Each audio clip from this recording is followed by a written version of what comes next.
Hi gang, today the subject is emotions. In fact, I think it might be the subject for a few days, so we'll see how we go with this.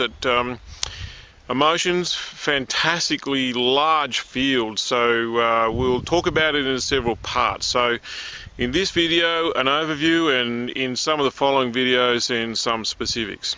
By the way, that's our house in the background. I thought I'd come out in the front yard.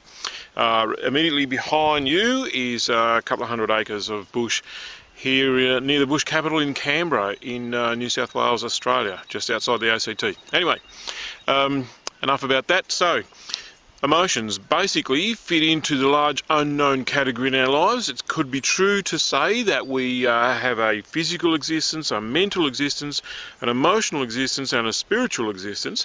And, you know, three of those are taken care of by major organisations in our culture. So, physical existence, you know, you can get lots of information, backup, products, supplies, help in the physical field. You know, there's a wealth of information out there about diet, exercise, you know, nutrition, things that you can do, so no need for us to cover that here.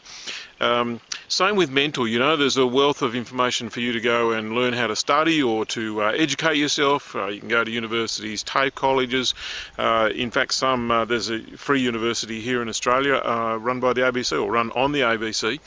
So, you know, there's plenty available for you to be intellectually stimulated, and the same for spiritual. You know, there's any number of organisations which promise to take care of you spiritually, you know, from all of the standard churches to some of the not so standard or more off-stream. There's organisations such as, well, in fact, more than just the standard religions. There's a whole raft of religious, what do you call them? Protagonists, so to speak, because they don't necessarily agree with each other, but plenty that you can pursue in that field. Not my department. What is important is that if you look at our education, there's nothing really for us in terms of emotions. So, you know, it's a rare person who went to school in Australia, in fact anywhere in the world, and went into a class which was entitled "These are your emotions and how to handle them."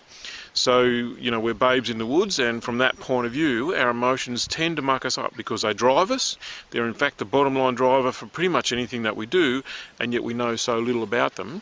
Not because we shouldn't know, but simply because there's just no education, there's no real attention paid to it during our education in our younger years. So, when looking at emotions, the first thing for you to understand is that emotions are really energy in motion. So what you see with an emotion is that it shows in our faces or in our muscles or whatever it is. So emotions move through us. Muscles contract, things move.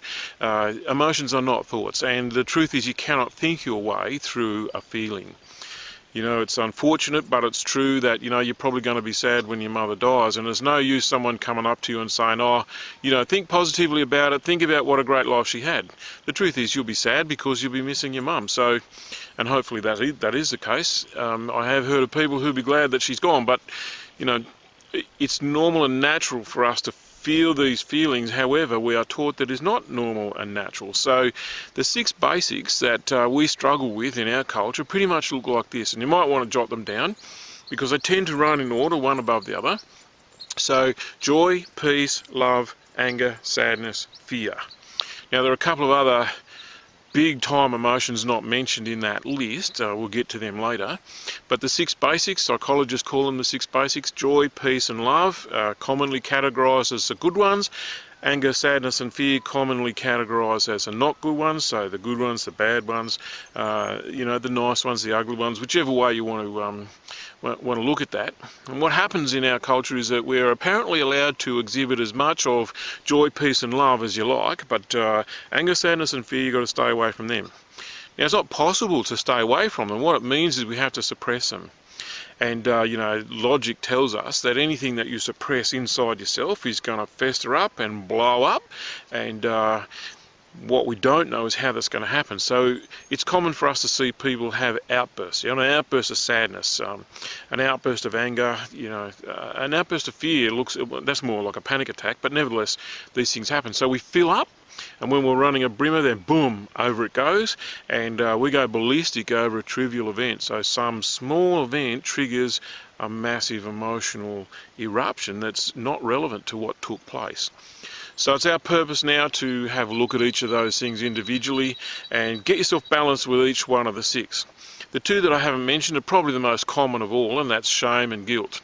And that's because an emotion prolonged becomes a mood, and a mood prolonged becomes an outlook on life. So, shame tends to persist. We can be shamed about something, quite often unfairly so, but the conditioning of being shamed tends to go on and on and on. So, a shameful event, or an event that we might be entitled to be ashamed of or feel guilty about, can persist in our psyche for 20, 30, 40 years. So we're off to look at all of those things individually.